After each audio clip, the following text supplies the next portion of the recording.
Good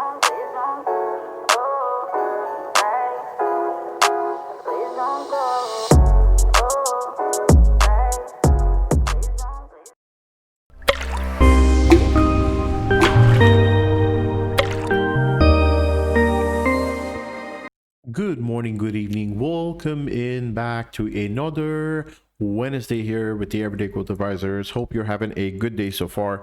And I just wanted to drop in and have another update for you guys. So let's dive into it. Obviously, crazy moves since last week. Our call for S&P 500 6,000 was perfectly timed. I mean, I feel we hit it pretty good. The Bitcoin prices have been obviously rallying and continues to rally here. Very, very strong crypto, explosion going off all across for deregulation and other monetary policy expectations. With Nasdaq, as I was mentioning, we still have some legs to potentially go higher. This is nice to see that we are forming kind of a bull flag, which is what I was expecting and hoping for us to kind of come down into a nice bull flag and then break out again into the 23.6 here. So we'll be watching for that to happen in the next couple of sessions. If it fails to break out and meet some kind of resistance, what's going to happen is it's going to come back down to the $20,800 to retest for support. So really simple bounce here and then to the upside. But I'm of the view that I still like the idea that this bull flag breaks out and then moves higher. Of course, just entertainment. All this is just jokes. No one actually knows what is going to happen. With the S&P 500, you can see that we hit up into the session at 6,034, which was our magical 61.8 potential rejection zone, and we got rejected off it, right? Well, what do you know?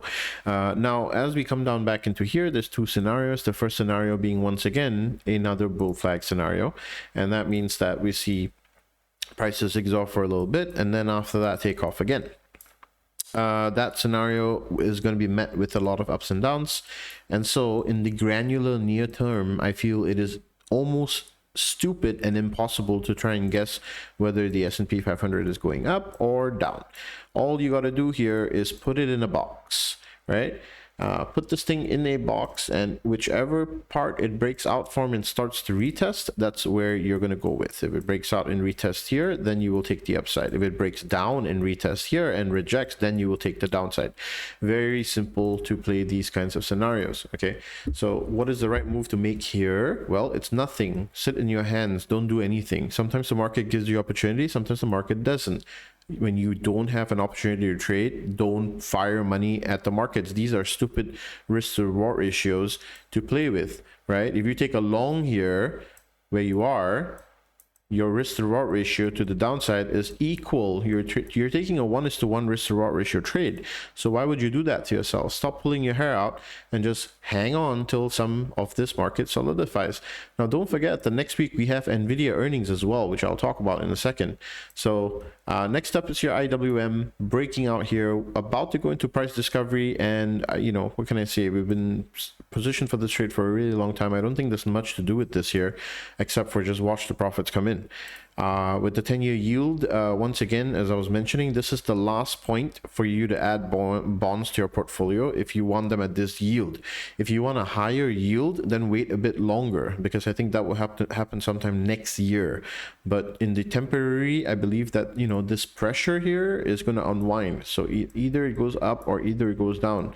And we're about to see that in the next couple of weeks as more information comes out about choices of cabinet, blah blah blah. The dollar came firmly into our target area here. Let's see if we can get a retrace off this target, which was the 61.8 extension Fibonacci for the dollar. And if that reverses down, then that's going to be bullish for stocks as well. So it'll take a little bit of the edge off. The VIX volatility is obviously crushed here back at 14. So make sure that you wait for a bounce here. Obviously, volatility crush, what does that mean? That means that There's not enough people taking bets on either side of the equation. It's very one-sided. The market is sure. The market is not unsure. Okay, that's what it means. And from our last Sunday webinar, look at healthcare, the one that we were talking about with the bearish opportunity. Broken, rejected, moving further down. Looks like 145 is an easy target, and then after that 142. So I'll be taking an entry there if I can get it. AMD, no developments. Moderna, no developments. Nvda, almost, I want to say, probably $1 billion on unusual options flow at this point. This is just 200 million. Andrew's seen another 700 million or so, and probably another 200-300 million here and there. So all in all, probably over $1 billion being bet on Nvidia unusual options activity. Now remember, billions in unusual options activity, that's a lot of money. Okay.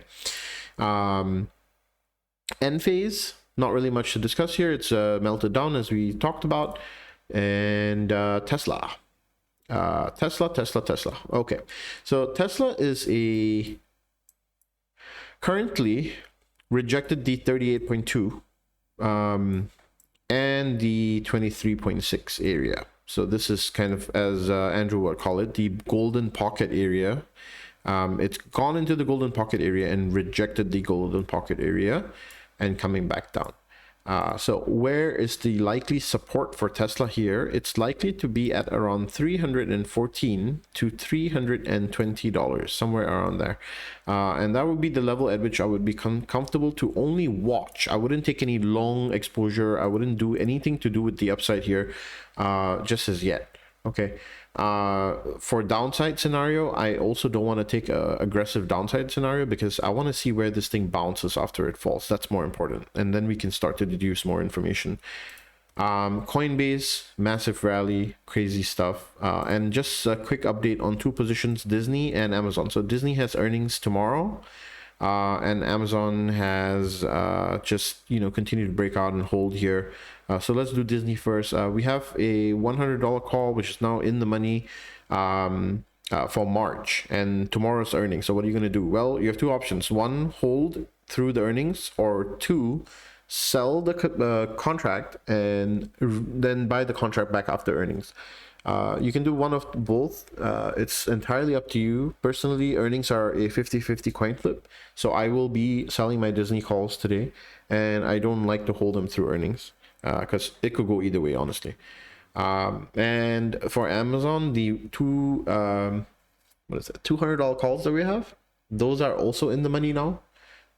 So I'll be looking to roll these up potentially in the future, but for now I'll be hanging on to them.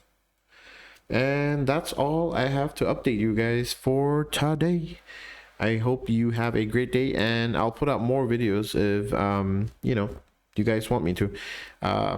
Go ahead, drop a like and comment on the video for the algo if you can, and see you on the next one. Peace.